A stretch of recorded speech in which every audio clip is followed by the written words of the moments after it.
Bon, je fais une story parce que en fait, je vois de partout le buzz de Kim. Voilà, clairement, il est de partout, on peut pas le louper.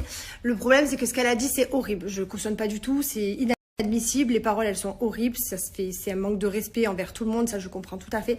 Par contre, le seul truc qui m'énerve, en fait, c'est que déjà, elle se fait éclater par tout le monde. Donc là, je pense qu'elle a compris son erreur. Ok, elle se fait défoncer par la France entière, elle s'en prend plein la gueule. Mais que des influenceurs, ils aillent enfoncer, la mettre dans toutes leurs stories, enfoncer le couteau dans la plaie pour qu'elle se fasse ouvrir en deux encore plus, alors que, en fait, je comprends pas le but. C'est quoi? C'est qu'elle aille se jeter par la fenêtre. Enfin, Kim, c'est une fille, je sais comment elle est fragile, donc à un moment donné, il faut arrêter. Ok, elle s'en est pris plein la gueule. Ce qu'elle a dit, c'est vraiment pas bien. Je suis tellement d'accord avec vous. Mais là, les influenceurs, je parle aux influenceurs surtout, à un moment donné, il faut arrêter. Vraiment, faut arrêter. Surtout qu'il y en a certains qui sont pas non plus tout blanc, tout rose. Je sais pas comment on dit. Bon, bref, sur ce, bonne nuit. Je me réveille ce matin, et parce que moi ici c'est 10 h du matin, et je vois un déferlement, un acharnement sur Kim Lo. Alors, c'est vrai que ce qu'elle a dit, c'est inacceptable. C'est pas bien, mais je pense qu'elle s'est tellement sentie attaquée, sentie humiliée, qu'elle a eu besoin de se justifier en se défendant comme elle pouvait. Je pense qu'elle a été très maladroite. Je défends pas ce qu'elle a dit, hein, parce que ça se fait pas. Tout le monde n'a pas la chance de bien gagner sa vie. Je veux dire, moi je suis passé aussi par là. Je veux dire, quand j'ai commencé à travailler, j'ai gagné 300 balles par mois. Donc je sais ce que c'est. Donc ce qu'elle a dit, ça se fait vraiment pas. Mais je pense que c'est pas une raison pour s'acharner non plus. Je pense qu'aujourd'hui, elle a été maladroite. Et le mieux qu'elle pourrait faire, ça serait de s'excuser auprès des gens. Je pense. Je suis contre le boycott, je suis contre l'acharnement, je n'aime pas ce genre de choses. Donc moi j'invite simplement Hakim de s'excuser, je pense qu'elle a été maladroite.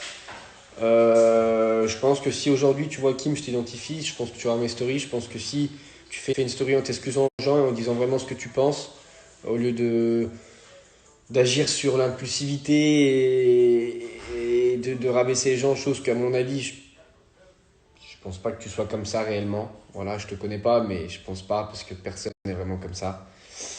Donc voilà, après, j'espère que tu me donneras raison et que tu as été maladroite et que tu penses pas ce que tu dis.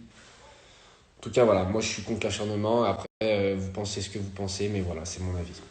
Après, moi-même, j'ai été choqué de ce qu'elle a dit. Hein. Je dis pas le contraire. Maintenant, je pense qu'on n'est personne pour la blâmer. On sait pas ce qui s'est passé dans sa tête. Peut-être que voilà, elle était pas bien. On sait pas. Après, peut-être qu'elle pensait vraiment. Dans ce cas-là, j'ai peur de la défendre. Après, je la défends pas forcément. Je pense juste que ça serait bien qu'elle s'explique et qu'elle s'excuse. Voilà.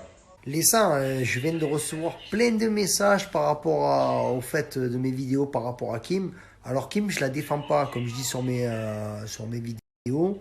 J'espère même qu'elle prendra conscience qu'elle est allée un peu loin. Je donne juste mon avis. Je prends part pour des gains. Juste Kim même, je trouve qu'elle a fait de la merde. Mais je suis pas en train de défendre parce que je reçois plein de messages. Genre, ouais, tu te défends l'indéfendable et tout. Non. Juste, je trouve qu'elle est allée trop loin. Mais après, voilà, moi, Tata Kimi, je la connais, elle pète vite les plombs, elle a stressé par rapport à la Tunisie. Et là, elle s'emballait. Et voilà, là, elle s'emballait. Elle part en cacahuète, on est d'accord. Mais ne commencez pas à dire que je défends l'indéfendable, là, je défends pas, là. Je défends rien, je donne juste mon avis sur la question. Tranquille, stop. Comme j'ai dit, on n'a pas le droit de mal vous parler, de mal parler de vous, c'est normal. Parce que vous nous suivez, vous nous donnez de la force et tout. Donc, tranquille. Mais ne commencez pas à inventer des choses. Voilà, donc en bref, j'espère que Tata Kimi, elle prendra conscience qu'elle a fait de la merde. Voilà, c'est tout.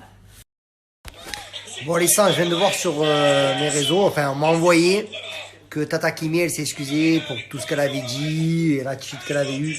Donc, comme je vous disais, voilà, bon, après, comme on dit, faut t'avouer, faut à moitié pardonner. Ok, il y en a qui peuvent ne pas oublier.